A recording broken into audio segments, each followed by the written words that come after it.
It's time for conversations. Who? What? How? Why? Don't judge me until you know me. Don't underestimate me until you challenge me. And don't talk about me until you talk to me. Or better yet, mind your business and stop minding mine. What will be today's conversation? Understanding viewpoints, educating, and stimulating discussions. It's time to connect to T-Horne, your host. It's time for conversations.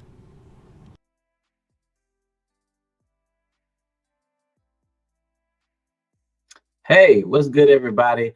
It's your boy T-Horne the Uncool, and I'm excited because it's been a little while, been a couple months, but we are back with Conversations with T-Horne the Uncool, the podcast where we talk about things that most people wouldn't want to talk about, or most people are scared to talk about, but we got that positive, proud voice, and we're going to talk about it and give our opinions, and we're going to say the things people want to say, but they can't. So a lot's been going on in the world, and the world is in a really crazy place right now. And now that the podcast is back, we're going to talk about a lot of crazy stuff. But before we get into all that stuff, I wanted to take this first episode of being back and really just reconnect with the viewers and the people who support Conversations with T-Horne, and just get some input from everybody. So today's topic is random questions, random answers. And what I've done is ask people who watch the podcast to send in random questions, and me and my special guest for tonight are going to answer those questions, based off our opinions, and see if we can, relate to some people who, want the answers, but are scared to ask themselves, So also with that being said, I want to take time to acknowledge our new partner, the Jericho Broadcasting Network, who's also streaming Conversations with T-Horne the Uncool. We just recently partnered with them, and that's a good connection. So you can also watch us not only on YouTube and Facebook, but you can watch us on myjbn.com also. So with that being said, let's get into the show. I'd like to invite my guest on the screen, Miss Michelle Green, also known on Facebook as She Green. And we just bring on the screen, please. Hi. Welcome back. What number podcast is this for you? I think this is my third. I mean, you're a favorite. You're a guest favorite. You're a favorite guest. Thank you. Conversation. So we are going to be answering some questions tonight. I'm glad it's kind of just me and you, because now they can get a different viewpoint, opinion of a black man, the opinion of a black woman, and maybe all our opinions ain't gonna match up. Right. Leads a little bit of entertainment, but we'll see what happens. All right. But before we get started, can you tell anybody who hasn't seen the podcast and they're just meeting you for the first time a little about you and what you do? Well, my name is She Green, and I run rooming houses in the Jacksonville area. I network with a number of local nonprofit organizations to provide housing to ex-felons, adults with disabilities, homeless people, just whoever is in need of housing. So that's basically in a nutshell what I do. Well, when you said that, all I heard was I do work in the community. I help people in need in the community, and that's a good thing. Yeah. The side note, back in the day, I was one of the people Miss She Green helped me. So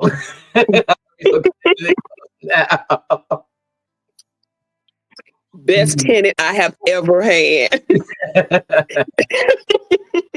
Man, doing big things now. That's what's up, though. So, you want to be dressed up by Michelle or She Green? I'm so used to calling you by your real name. You can call me whatever. Right. It's okay, fine. Okay, whatever. Let's get it. I'm playing. Nah, I'm playing. So, let's get into these questions, though, because I know people are watching and waiting for the questions to be answered. Let's get into it. Let's get the first question going. Okay. Question number 1. Do you believe in love at first sight? Is it real? And that's from Darcy Stinnett. I'm gonna be a gentleman because you nod your head over there like I got something to say. I'm gonna let you speak on that first. I absolutely believe in love at first sight. I do. I'm a spiritual girly. So I believe that, I believe in souls being aligned. I believe in finding your person. I definitely believe in love at first sight. I definitely believe that it's a real thing. I had an experience with love at first sight. Actually, a couple years ago, somebody that I connected with on social media that I just happened to randomly run into this person out and about at an art walk. And when I saw him, man, what? You're like, man, I felt like I'd known this dude my whole life. Don't even know why. That was like the longest hug ever. Time stopped, like stood still. Man. What happened to him? That's too personal. No, nothing like that. Nothing like that. We still connected. It's just that we were at two different places in our life. That person was just coming out of a bad relationship. I was coming out of a raggedy one. And we both were unhealed. So, a raggedy relationship. Wow. Yeah, it was kind of one of those things where right person, wrong timing type thing. Okay, kid. But I can honestly say I love him. Wow. You might need to revisit that relationship. You need to line y'all timing up and everything. As far as me, do I believe in love at first sight? I don't. It's kind of funny to answer that question to me because it's like I believe you look at somebody and be attracted to them. There'd be a lot of lust at first sight. There'd be a lot of infatuation at first sight. Yeah. But maybe because I've been in so many messed up situations in relationships, and I've been the cause of those messed up situations. Well, you one of the ones that believe, trust a big butt and a smile. I mean, I'm not saying that much, but I believe at a time I did believe in love at first sight. I believe you can see somebody and be like, oh my God, that person is the one and stuff like that. But now being older and being a more mature man, and the stuff I've been through, I believe there's more to it when it comes to love. Now I believe you can see somebody and be like, oh my God, they're so beautiful. Oh my God, I want them, this and that, and I gotta be with them. So I believe in that. But to me, that's an infatuation. Love comes with the trust, and trials, and they're going through the hard times and knowing somebody got your back. That's what gets the love from me. You know what I'm saying? Because it's like, yeah, I've seen people and been amazed with them. But to say you love somebody, you gotta go through some stuff first, like some real deal, like nitty gritty stuff. You know what I'm saying? I understand that. That wasn't the case. That wasn't the case for me. I mean, true enough, there was attraction with this person. Yeah, he was attractive, but I can't even explain it. Like, I dreamed about this dude, like saw his face. You over there reminiscing and drinking wine and stuff. I need you to calm it down. No, I just opened this bottle. Oh no, you didn't talk for me like that. This is a family-friendly podcast. Don't get too happy over it. I know, no, nothing like that. No, but that's what's up though. So with that being said, let's move to the second question. I think it's 10 of the night. Let's go to the second question. All right. Are the executive orders that are being signed, I'm guessing by Trump, going to help or hurt the country in the long run? From Deacon to DJ, good friend of mine. He's been in this podcast before too. He's a good friend of mine. You want to go first? Or want me to go? You go. Man, them executive orders, it's like, to me, I hate getting political and people get their opinions and stuff and be like, what you talking about, stuff like that. But I'm gonna be real about it. So I feel like them executive orders that were signed the whole thing with Donald Trump is making America great again.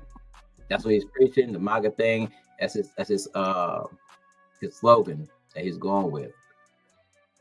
With him signing those executive orders, it shows me that your idea of make America great again is to backtrack to before the civil rights movement and before Martin Luther King and Malcolm X and Rosa Parks and all these people who made these strives and these and really push for Black people to have equality.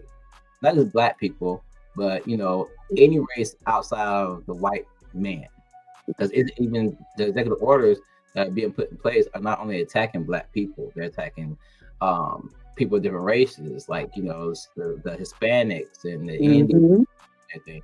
They're attacking women. Yep. Disabled. Yep. Right. Everybody. Black, white, orange, green, right. It don't matter. It's attacking women. It's attacking the LGBT community and everything. And it's like, I feel like it helps you. These executives help you if you're a white man.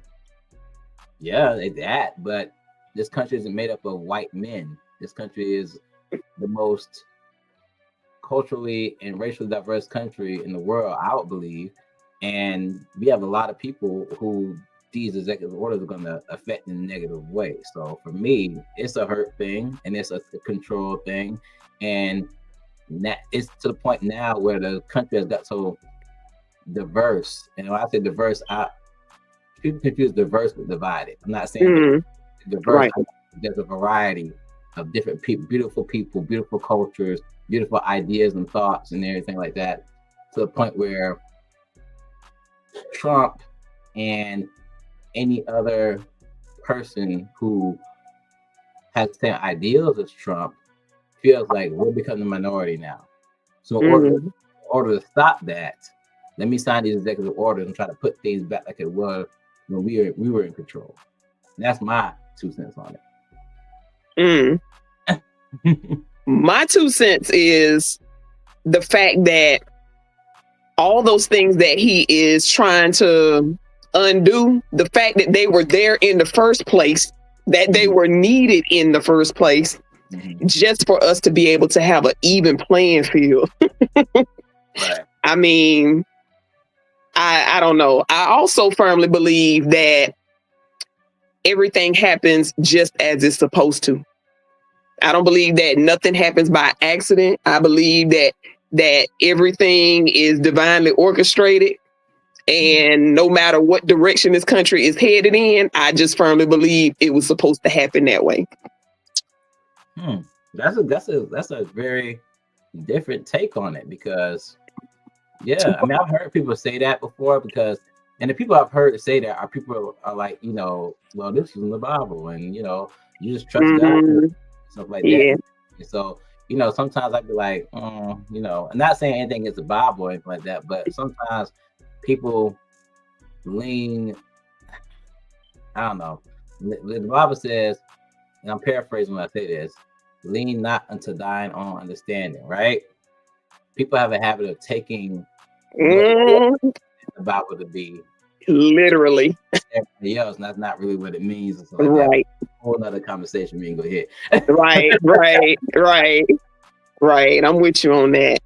But yeah, I mean, another thing that kind of concerns me is the fact that, why was the whole DEI thing one of the priorities as soon as you get in there? Like, right. That was your agenda to attack that from the beginning. Like, go ahead, continue. I'm sorry, go ahead. Oh no, I was just going to say that to me is suspect. That's crazy. Apparently, today, let's read the scripture. Proverbs 3, 5, and 6. This is trust in the Lord with all your heart and not to the understanding. In all your ways, submit to him, and he will make your paths straight. That's motivational. That's very motivational in these times, because I'm sitting here looking at Trump like, yeah, you doing all this stuff and signing executive orders, but when I didn't vote for Trump. I wouldn't have voted for Trump. I didn't vote because I was in the hospital at the time, but I wouldn't have voted for Trump. But I do remember what he said, and I'm like, bro, groceries still high. Like, you said, if you got elected, you're gonna make groceries go down. Groceries have not changed. And then when you got elected, the first thing you said, I don't know if I can do anything but them groceries. You know what I'm saying? Man, this is not our first rodeo. We all know that politicians will say what they need to say, do what they need to do just to secure their spot. And when they get in there, they all do a complete 180 every time. So why are we acting like we surprised? That's a good point. That's a very good point. But overall, I think we need agreement it's going to hurt because dividing the country in the way. And I feel like it's crazy because a lot of people throw a lot of shit at Barack Obama, but at the same time, during the presidencies of Bill Clinton, and Barack Obama, that's why I feel like the country is much unified. Yeah. Barack Obama and Bill Clinton.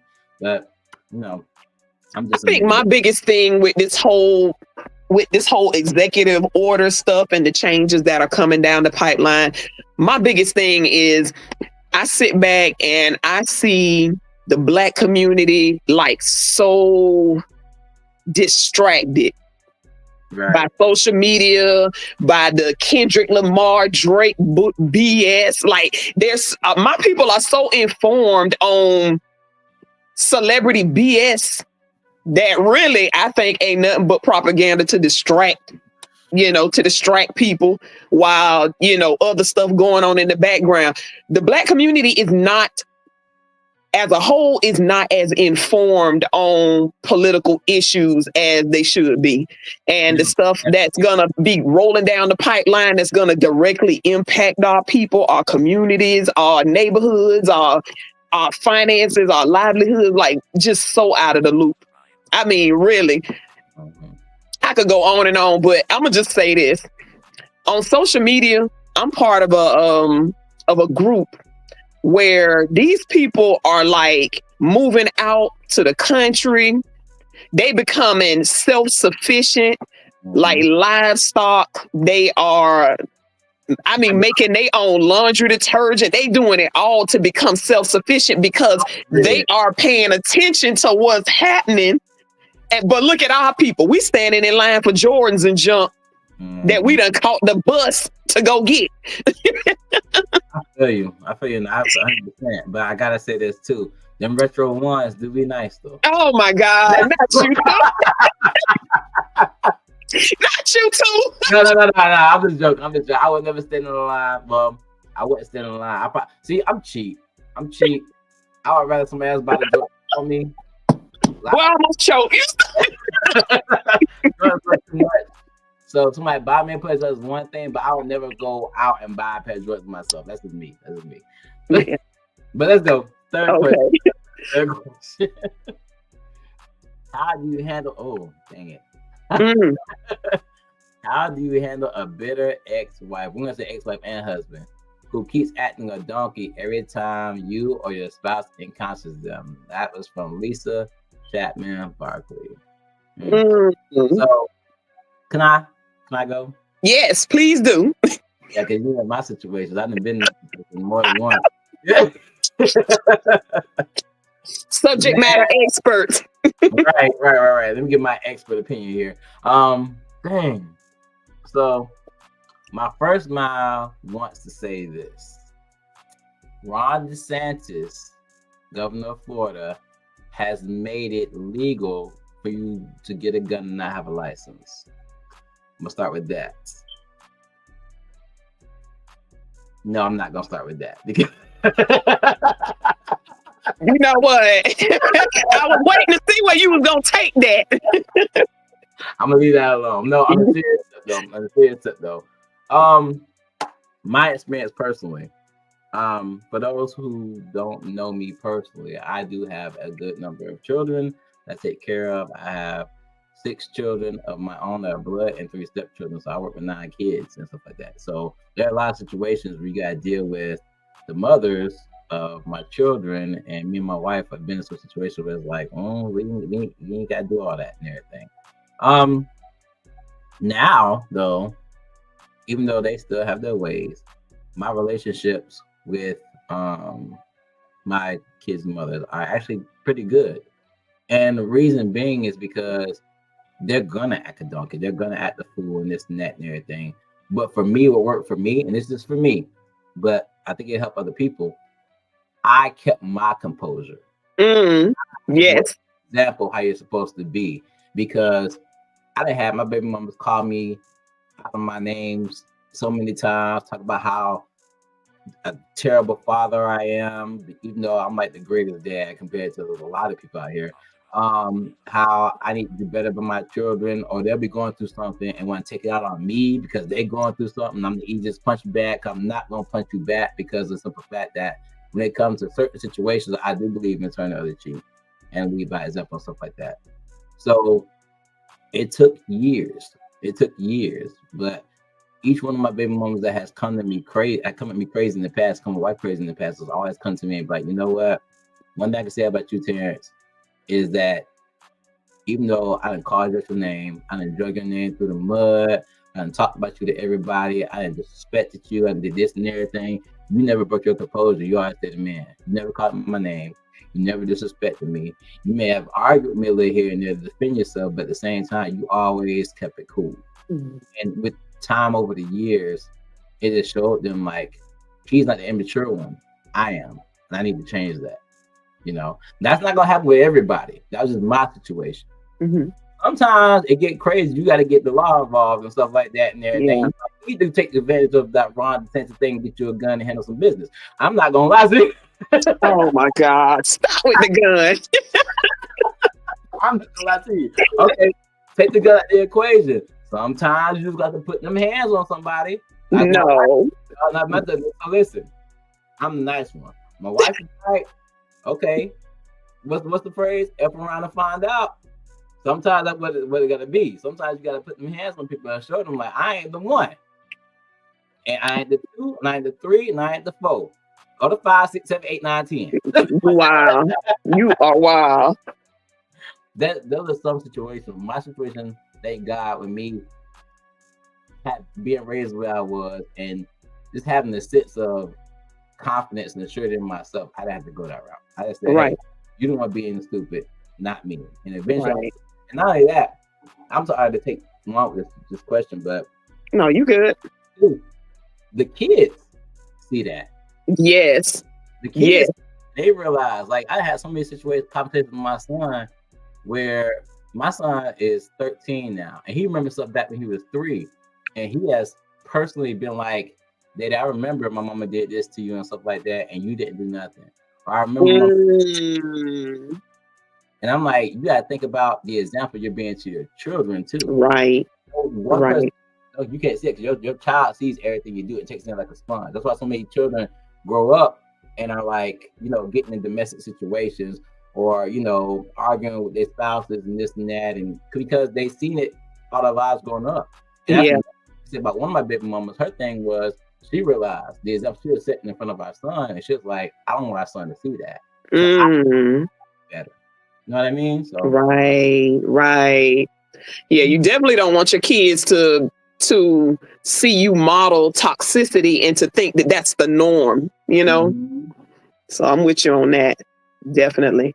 Okay. But I can definitely agree with you. As far as it seems like you handled the situation by like not adding gas to the fire, like not giving it energy. So you wasn't giving her probably the response that she was expecting, wanting you to get to her level. So yeah, that makes a lot of sense. It's really hard too, because the whole time you're being humble and trying to do the right thing, you feel pride. And when you feel pride, you want to respond. And for a fact you could respond in a way, but you responding to that situation ain't gonna do nothing but put you in the bad spot. That's right. Because then they're gonna call the police on you and say you was the aggressor. Or then they're gonna talk about you and say, he came over my house or she came over my house and did this, blah, blah, blah, blah. It's too much drama and negativity attached to responding. Yes. So and all of that is just to trigger you, to get you to react, literally, just like you say. Wow, that's crazy.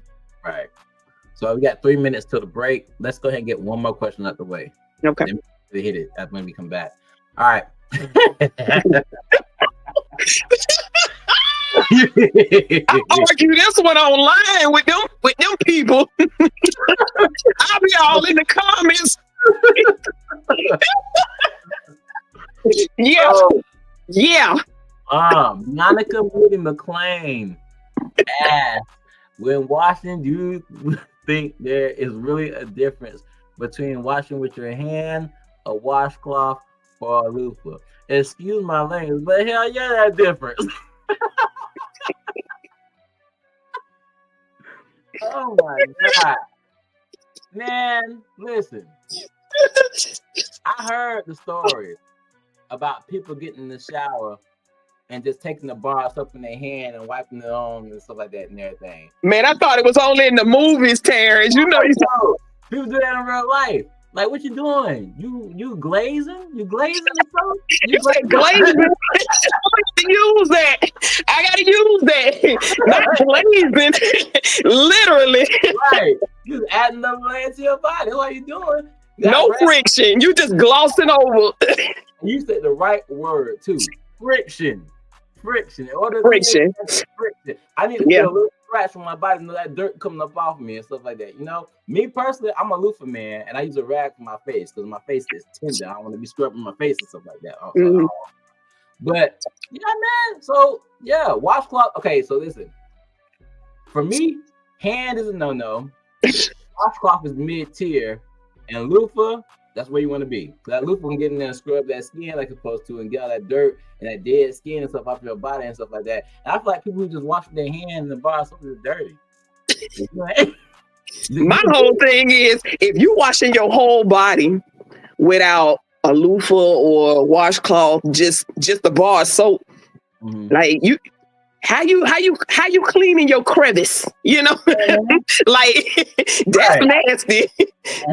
That's nasty on so many levels. Like, and you ain't never had a soap scum, so you put soap and dirt together. What you get? More dirt. Yeah. So you literally just caking it on your skin. Literally, you sealing it in with the soap. See, I'm a firm believer in the white washcloth. Oh, see, the white washcloth is embarrassing though, but then you really man, what? It's supposed to be. It's supposed, man. That white washcloth ain't gonna lie to you. I love a white washcloth. Let's pause for a second because we gotta take a break and everything. But when we come back, we're gonna start the conversation with the white washcloth. All right, conversation with T-Horne the Uncool. We'll see y'all when we come back. The following is a testimony from dfcmarket.com. What is my name? My name is Michael Douglas Scott. I've had chronic pain for the past 15 years. As I age, I get more pains. I have degenerative arthritis. I have basically 14 different medications, and they range from sleep apnea, trazodone, to ibuprofen, to meloxicam, to gabapentin, these are pain medications, about 6 different pain medications, medications to go to sleep. And I learned about immune support through Ernest Warren. He's a real good friend of mine. Do something, and he wanted to know how it made me feel. But it made me feel like a young boy again, you know. And it caused me to be feeling full of life, full of energy. When I took the super immune support, I saw results the second day. Several friends who really wonder what the heck's gotten into me, because I'm jumping all over the place. I catch the bus and the train. I drive my van to the train station and use the stairs. And every chance, all day, I'm jumping up and down and doing push-ups, not push off the walls, jumping jacks, just full of energy. I've lost 25 pounds since December the 5th. I want to tell the world. I'll stand on the mountaintop and tell the world how good this stuff is on me. It takes care of me. My name is Michael D. Scott, and I take super immune support beta-glucan, and I think you should too. Visit www.dfcmarket.com for more info. Hey everybody, it's me, the Queen Bee, Dr. Angie B, and I'm inviting each of you to join me for a year in literacy. I'll be in Daytona Beach, Florida, February 20th through the 22nd for the 9th Annual Fresh Book Film Festival and the 14th Annual Fresh Book Festival.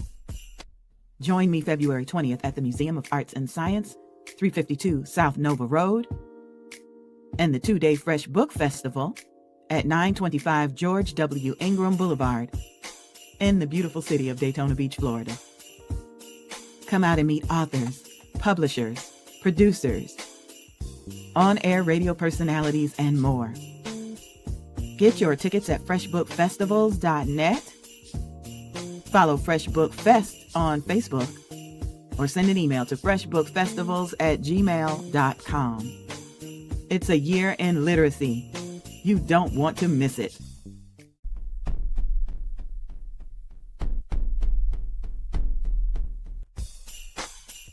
Desmond's wish for Christmas is a blue scooter.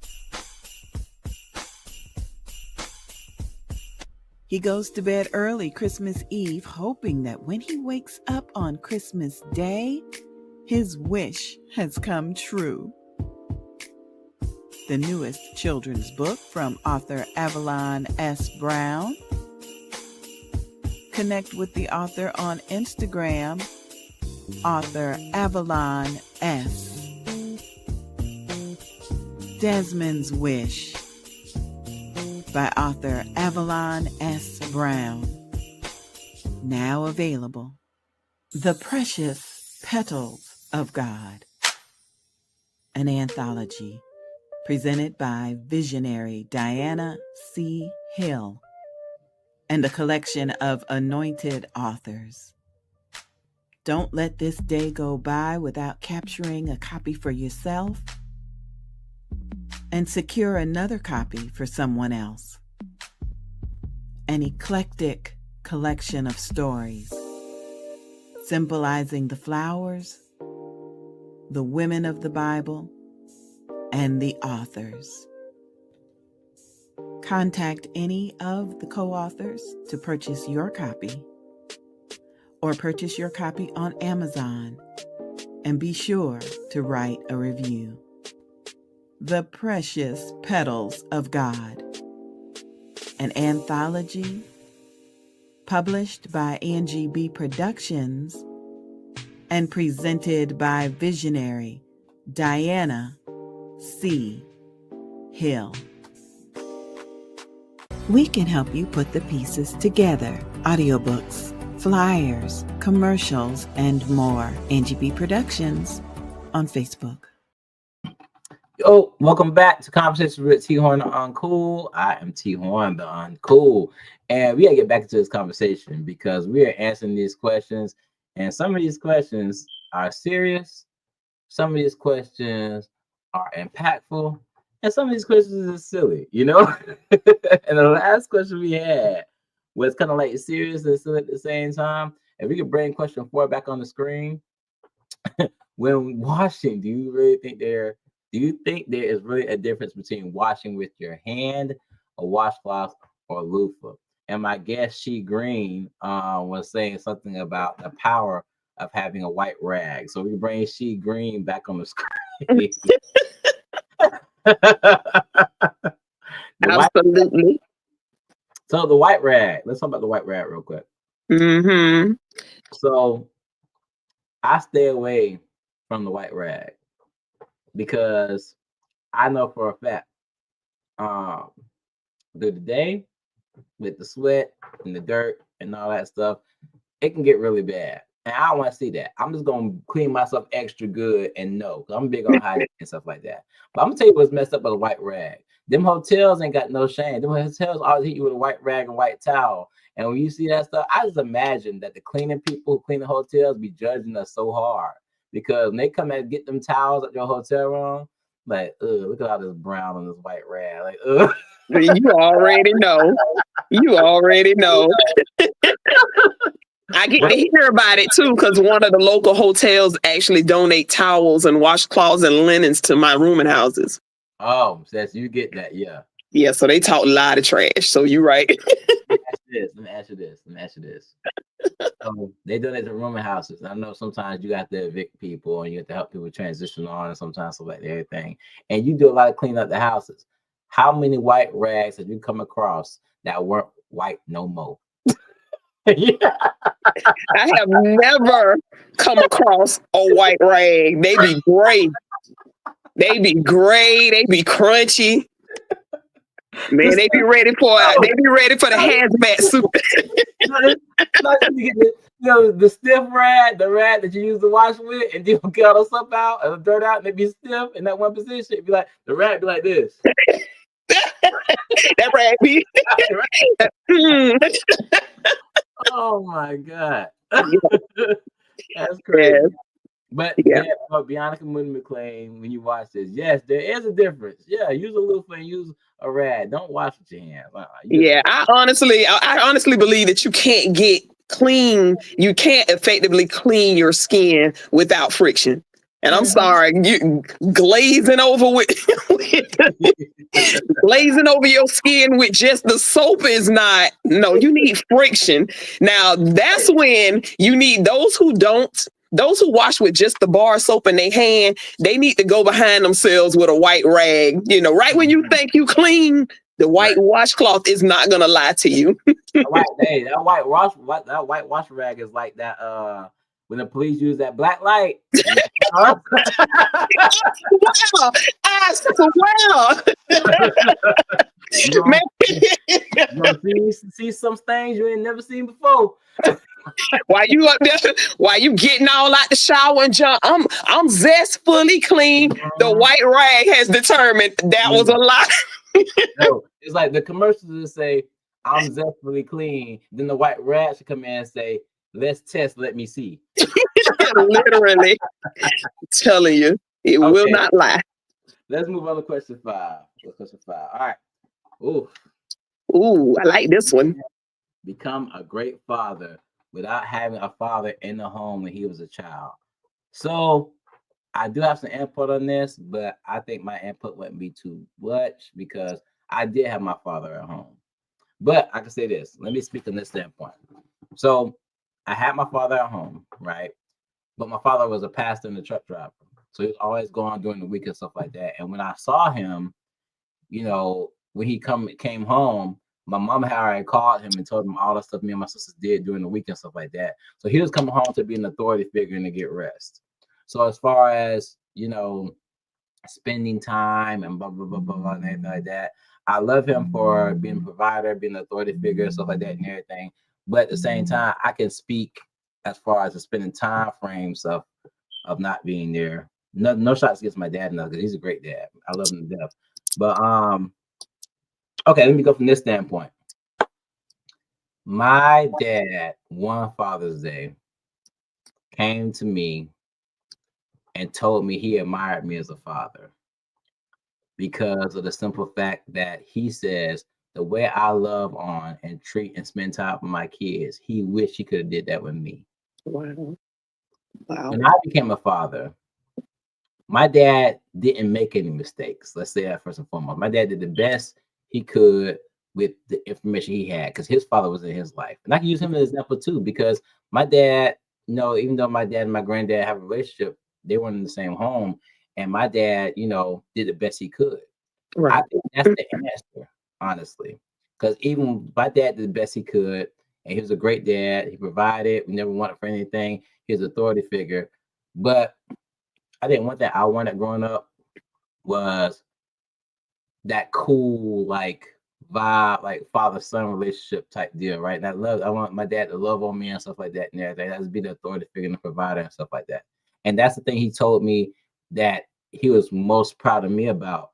He wished he could do that with me, being as lovey-dovey and spending time and doing things with my kids and stuff like that. So with all that being said, I said to say this. You have to take what you missed out on and the things you wanted from a father or from a parent, something like that, and apply that to your kids. Like with my dad provided. So I knew for a fact I had to provide. My dad was about order and instruction.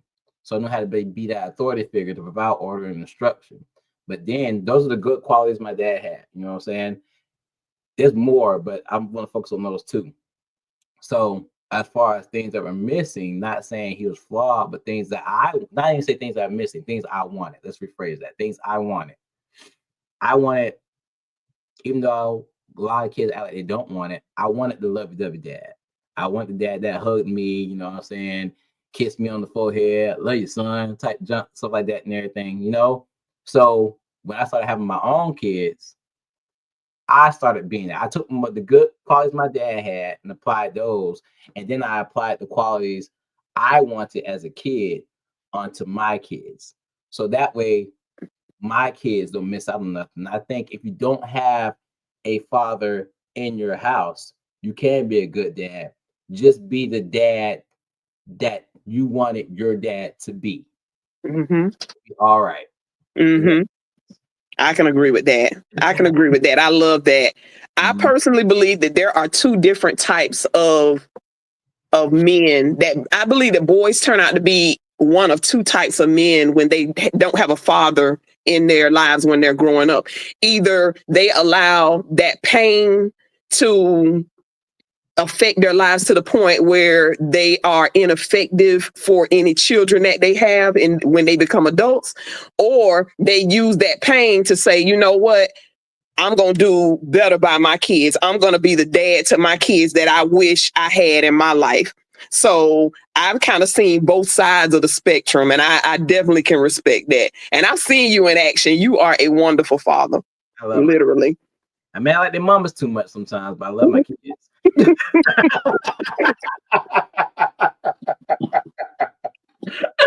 you almost made me chew. You always got your kids with you. I mean, literally. That's awesome. Right. And none of my kids live with me, but they always here. Always. Mm-hmm. All right, that was good. Let's go to the next question. What you want me to answer this one? I know. Yeah, go ahead. Go for it. I got 5, but I don't know if they the top. Well, you can give your opinion, your 5, for real.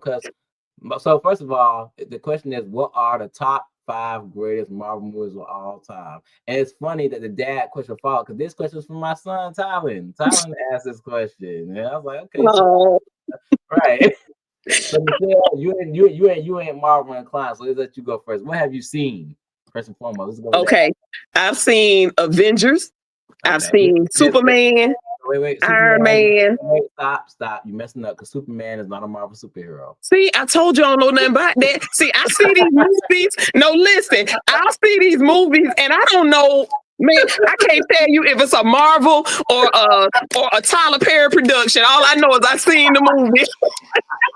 I don't be knowing. Yeah, Marvel or Tyler Perry production. I couldn't even tell you. Man, it's like I think so. Okay, all right. So you just tell me what you saw, and I'll guide you. But it's Marvel. So you said Iron Man, Black Panther. Black Panther is Marvel. Okay. Okay, I seen Batman. Batman's not Marvel. It's not. No, he's DC. Superman and Batman are DC. Oh, see, Tyler Perry production. I need you to at least get this right. I'll give you Iron Man, but you said Avengers. I'll give you Avengers. They're like, hold on, 1, 2, 3. They're like 4 Avengers movies right now. So, okay. Which one you saw? Never mind. Let's keep going. Let's keep going. Don't ask me no more, cause I'm gonna give you some Disney movies now, because I don't know. Marvel owns Disney now, so it's okay. I mean, Disney owns Marvel now, so it's okay. Really? Disney owns Marvel, the movies. Yes. Okay, well, I seen Inside Out. See, you were supposed to incorporate the Marvel that you just put Disney characters out there, and that's not. Listen, I don't know. I'm just gonna stop asking you this question. I'm gonna let you disrespect Marvel today. Thank you. Thank you. Hey, I gave you disclaimer. Inside Out. Ain't nobody. All right, we will move on. All right. For my son, top 5 Marvel movies, I would say, in my opinion, So I've seen all of them. You know I have. I'm a big nerd. Yes. Right. So first, I'm gonna say Captain America 2. Captain America Winter Soldier. That was one of the best ones because the story was very grounded. Didn't like the first Captain America. There's a lot of action and stuff like that. And it was Hmm. an all-around movie. So Captain America. It's not Yeah. the top one, but I'm gonna name this one of the top 5. Gotcha. Then I have to go with, of course, the first Black Panther. That was a cultural movement. Like Yeah. for real. That right there was a hard hitter. Yeah. Panther, and rest in peace to Chadwick Boseman too. Um, Another movie that comes to mind is Spider-Man: No Way Home. Mm.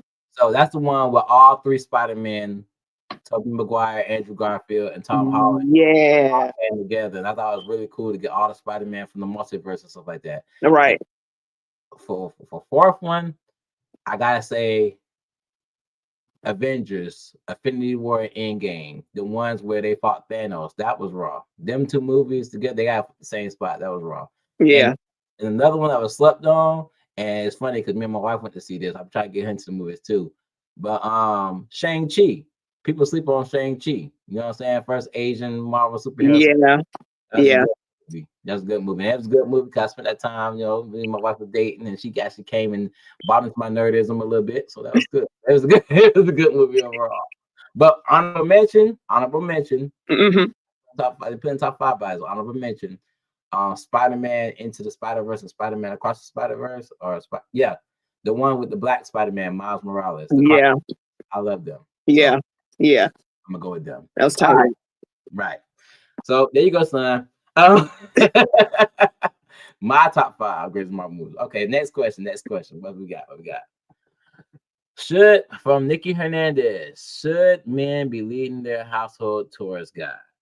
So the generic answer for me is yes, but then again, there's another question that comes into play.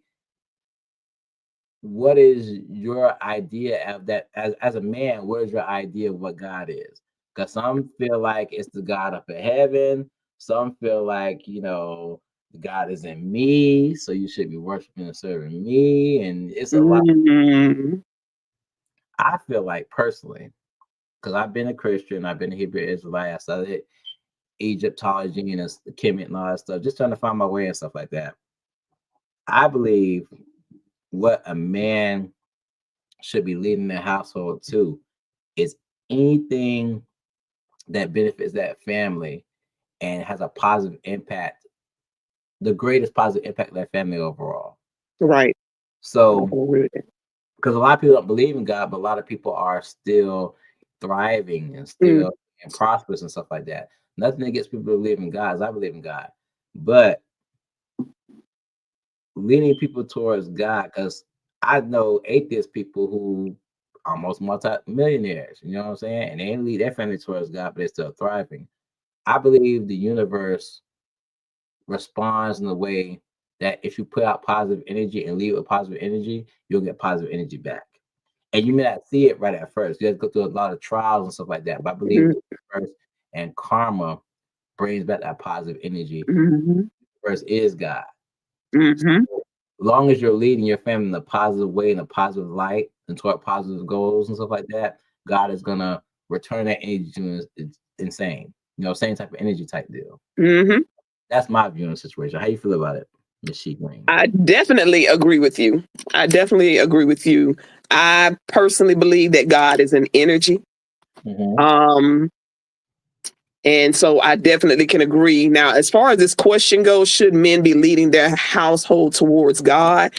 I can definitely say it depends on what that looks like because I'm sure for each man that idea, it probably looks different to each man, of what it looks like as far as his leadership leading his family towards God. So, but yeah, I personally believe that God is an energy, and I can definitely agree with you that I believe it's all in, husband and wife, putting out positive energy. And I definitely believe in karma.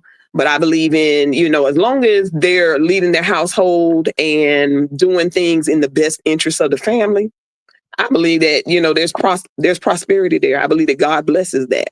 The universe gets behind it and prospers that. Indeed. And I mean, think about it. I know people who don't know nothing about, let's say, manifesting. And yet they manifest the fool out of I want to do a quick story. There was somebody, I had an ex, you know him. This dude don't know nothing about manifesting. Really, I'm as far as a relationship with God, it don't go no further than praying over his food. But that's what he did, right? Okay. This dude wanted this brand new GMC Denali truck so bad that he literally created a key tag that said GMC on it. Before he even got the truck, he was manifesting this truck I'm talking about, he was believing it, he was manifesting it, but he didn't know that's what he was doing, but that's what he was doing. I did that for my Toyota Tacoma because I want a Toyota Tacoma real bad. Listen, I literally watched this dude literally manifest this truck just out of visualizing. I'm talking about going to the GMC dealership every week, like drooling over this truck. Done created a key tag. Ain't had no credit. Ain't had no money. No nothing. Guess what? 30 days he was driving that darn Denali. Wow. He manifested the hell out of that thing. You're saying more a man should lead with positive energy and with a belief system, faith that believe that what I want, I can manifest, I can get. Literally. Yep. Okay, I can rock with that. So you got to speed up a little bit, Michelle. All right. There's 8 minutes left. So let's get it. What we got? Oh, I wanted to get this one. Because this is from a friend from my wife at work. She says, do you feel like your spouse / significant other should ask you to be their Valentine despite y'all being in a relationship? No, I don't believe that. That's what he's doing right there. No. Because me and my wife are having a conversation about this. And I'm going to tell you why I say that. When you're asking somebody to be your Valentine, the concept of that is you're not with this person, but you like this person. You're infatuated with this person. So me asking you to be my Valentine is like, hey, you probably didn't know I liked you, but I do like you. And right. My intro to let you know I like you is actually be my Valentine. Let me serenade you with these gifts and this time out and everything in the hopes that maybe you'll accept being my Valentine and you'll like me. But if we're in a relationship, I already got you. You're already my Valentine for life. I didn't achieve the goal. So yes, celebrate you on Valentine's Day, but I'm not gonna ask something like I already got. That's like me eating some dinner in front of my wife that she didn't cook a great dinner and stuff like that. And I'm like, babe, when you gonna fix dinner tonight? You know what I'm saying? I'm already eating dinner. Right, exactly. And besides, that was already covered in the proposal. That was encompassed in that. You know what I'm saying? Yeah, all that stuff. The Valentine to me is just the intro, or maybe you go through a hard time with your significant other. I can see that where you be like, hey, I can't even see that. All right. Once you together, you locked in. That Valentine asking all that was single people. Yeah. The only time somebody in a relationship is asking somebody be a Valentine, they're asking somebody else behind your back. That's what that is. Well, I'm done. Okay. Oh, I'm sorry. We didn't put it, but that was from Nene. She wanted to be addressed as Nene Goldsmith. We're going to go with that. Nene Goldsmith asked that question. Okay, let's move on. Question number 9. Do you think it was fair that God rejected Cain's offering of a fruit as one may expect since he was a tiller? That's from Maria Hernandez. So I'm going to say this. When Maria sent me this question, she had all these precursors about, hey, don't do this, don't use that, use Bible knowledge, stuff like that and everything. I'm going to keep it G with you on my opinion with that. As most people know, I was very heavy in Christianity. My dad was a pastor. I was a youth pastor, this and that and everything. And from what I've read, and I can't pull it up right now. So I'm paraphrasing. Yes, I mean, if Cain gave an offering that was fruits and vegetables and stuff like that, because that was his job and stuff like that, that was unfair. But from my understanding of the story, Abel, being a shepherd, a sheep herder, he gave his best sheep as an offering, the best lamb as an offering. And Cain gave, okay, you know, I'm not going to give my best for me, but I'm going to give God this to show I'm offering up something. You know what I'm saying? So I think it was an issue of him giving up fruit and vegetables as an offering. I think it was the issue of I'm gonna take what I want and take the best for me and just give this God I'm supposed to love so much, whatever I have left over, or my subpar type stuff. That's my understanding of the story. I could be wrong, but I think that's what was the issue God had with Cain. That you can't. I appreciate Abel because Abel gave his best, and you gave me your used, like Abel gave me his Jordans, you gave me his used New Balance. You know what I'm saying? You so silly. That's my interpretation of the story. Do you want to get some insight on it or no? Well, just real quick, I just think that, you know, if God rejected it, it was fair. Simple as that. Not only that, you know, I'm sure God he knew his intentions, he knew his motives. I'm sure it may have been more that probably wasn't even written about, but that's all I'm gonna say. If God rejected it, yeah, it was fair. Got you. Okay, got you. Well, damn, we got one more question, and it's getting close to the time for us to end the show. But this is all I want to do. Michelle, are you able to come back next week? Yes. Okay, because next week the topic is going to be breaking down the Kendrick Lamar halftime show. Okay. And going into that and what it meant for the culture and stuff like that. But I want to open up next week with the question, the last question that was on this list today. And I do want to show it on the screen because I think it's a powerful question. Mm-hmm. If Jesus died for our sin, why do we still have to face judgment? I thought that was a very powerful question. So next week, I want to start with that question while also going into the whole Kendrick Lamar thing. And then you come next week. I think it'd be good to continue on with that. Okay? Okay. All right. Sounds good. All right. So, guys, thanks for watching Conversations with T-Horne. I want to take time to thank our advertisers and everybody who's supporting and sewing into the podcast. So big thanks to JVN, who's our new partner for streaming, and everybody who took time to watch. I appreciate you. I appreciate She Green, Michelle, for coming on. This is Conversations with T-Horne on Cool. We out of here. Love y'all. Be blessed. Be uncool. Bye.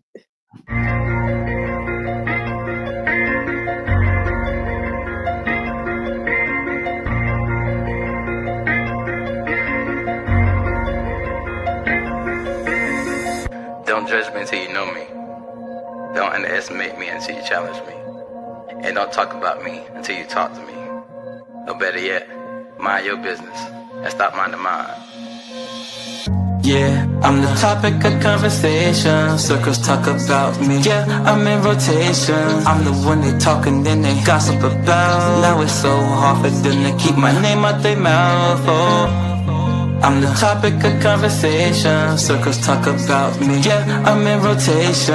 I'm the one they talk and then they gossip about. Now it's so hard for them to keep my name out their mouth. Oh, my name coming out must taste good cause you keep it in your mouth. Got something else for you to go down south. I'm just playing. What the heck you talking about, huh? Why you worry about who I wanna date, huh? Why on the main course on your plate, huh? Why everything concerning me gotta turn to be argument or debate, huh? Is he a Christian religion? Has he forsaken? He just was dating her. How many women he dating? Had another kid? That nigga don't know when to stop. I heard he smoking, getting high. Boy, man fell from the top.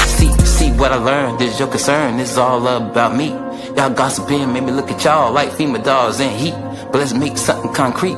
I'm seasoned, yes indeed. Y'all must like the recipe cause y'all all on my meat. Yeah, I'm the topic of conversation. Circles talk about me. Yeah, I'm in rotation. I'm the one they talk and then they gossip about. Now it's so hard for them to keep my name out their mouth. Oh, I'm the topic of conversation. Circles talk about me. Yeah, I'm in rotation. I'm the one they talk and then they gossip about. Now it's so hard for them to keep my name out their mouth. Oh. Haters try to diss me, they love me, but they dismiss me. Play hard, but acting sissy. They lies be so convincing, and exes get jealous quickly. They won't admit that they miss me. They hate that I moved on, so use my children against me just to keep up the top. People peep on my wall, just to keep tabs on my flaws, just to keep me afar. Doing everything they ask me, but that ain't enough. I'm on everybody's tongue, and everybody on my jump. His rap career won't take off. That nigga ain't hard, he really soft. Try to see his page, but I'm blocked. He was living for Jesus, then he stopped. Can't get girls just to knock him off. He lie, the truth ain't what he taught. I be so close to popping off, but then I realize I don't give a fuck. Yeah, I'm the topic of conversation. Circles talk about me. Yeah, I'm in rotation. I'm the one they talk and then they gossip about. Now it's so hard for them to keep my name out their mouth. Oh, I'm the topic of conversation. Circles talk about me. Yeah, I'm in rotation. I'm the one they talk and then they gossip about. Now it's so hard for them to keep my name out their mouth. Oh, My whole life, I lived it based off of other people's opinions. They judge what I do, what I say, how I think, and I judge my whole life based off their interpretations. But now I got to the point where I realize my life is my own, and I'm the only one that can live it. So, if you got an opinion, keep it to yourself. I'ma live how I see fit. I'm the topic of conversations. Yeah, I'm in rotation. Gossip about, keep my name out their mouth. Oh.